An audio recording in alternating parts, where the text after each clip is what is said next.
Ya, pemirsa, berikut adalah 4 informasi terpopuler dari situs cnbcindonesia.com sepanjang hari ini. Kita langsung saja ke informasi yang pertama. Satu kapal berhasil mendekat ke Gaza. Ya pemirsa, di mana ada satu-satunya kapal yang tersisa dari The Global Sumut Flotilla yang membawa bantuan ke Gaza dilaporkan terus berlayar dan berhasil lolos dari intersepsi Angkatan Laut Israel. The Global Summit Flotilla yang terdiri dari 45 lebih kapal berlayar bulan lalu dari Barcelona, Spanyol. Kapal itu mengangkut para politisi dan aktivis termasuk Greta Thunberg menuju Gaza, tempat PBB mengatakan kelaparan sedang melanda.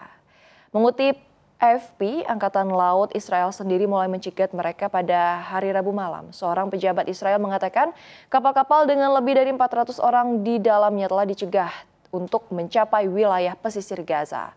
The Global Summit Flotilla sendiri mengatakan pada hari Jumat bahwa 42 kapal telah dicegat secara ilegal dan penumpangnya diculik secara tidak sah. Dengan demikian, hanya tersisa satu kapal yakni Marinade yang terus melanjutkan misinya untuk menembus blokade Israel atas Gaza menurut pelacak armada tersebut.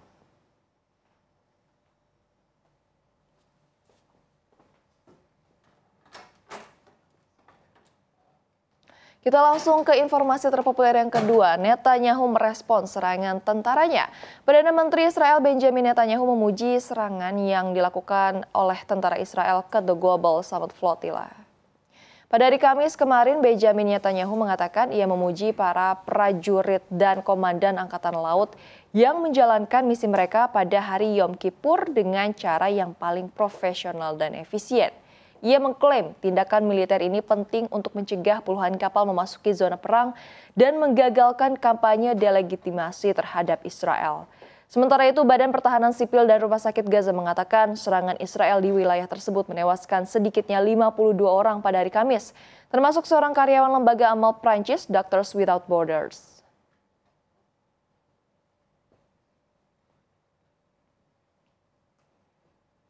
Informasi terpopuler yang ketiga datang dari dalam negeri. Negosiasi dagang dengan Amerika Serikat berhenti. Menteri Koordinator Bidang Perekonomian Erlangga Hartarto buka suara perihal pengaruh kebijakan pemerintah Amerika Serikat terhadap perekonomian di Indonesia. Menurut Erlangga, dampaknya terhadap Indonesia terkait dengan perundingan dagang. Seperti diketahui, perundingan dagang antara Indonesia dan Amerika Serikat masih berjalan dan harus berhenti dahulu karena adanya shutdown. Kendati terhenti karena shutdown, Erlangga memastikan finalisasi tidak akan berpengaruh karena beberapa kesepakatan telah selesai. Diketahui pemerintah Amerika Serikat melakukan shutdown terhitung sejak 1 Oktober 2025 setelah Kongres gagal menyetujui anggaran baru. Penutupan ini terjadi setelah kebuntuan antara Gedung Putih dan Demokrat mengenai tuntutan anggaran, terutama terkait masalah perawatan kesehatan.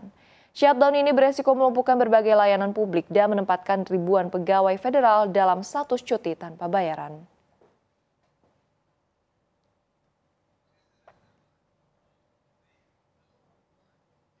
Pemirsa, kita ke informasi terpopuler yang keempat, volume transaksi Visa dan Mastercard dikalahkan oleh aset digital.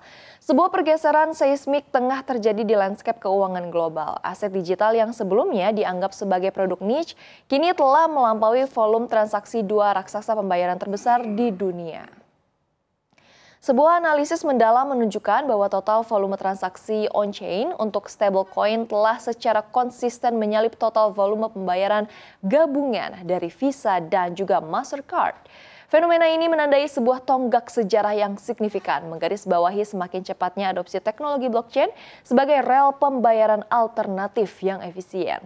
Meskipun jenis transaksinya berbeda, data ini menjadi sinyal peringatan dini bagi para pemain keuangan tradisional bahwa revolusi digital di sektor pembayaran sedang berlangsung dengan kecepatan yang tidak terduga. Berdasarkan data terbaru yang diolah dari berbagai sumber analitik on-chain, volume transfer stablecoin telah mencapai triliunan dolar per kuartal.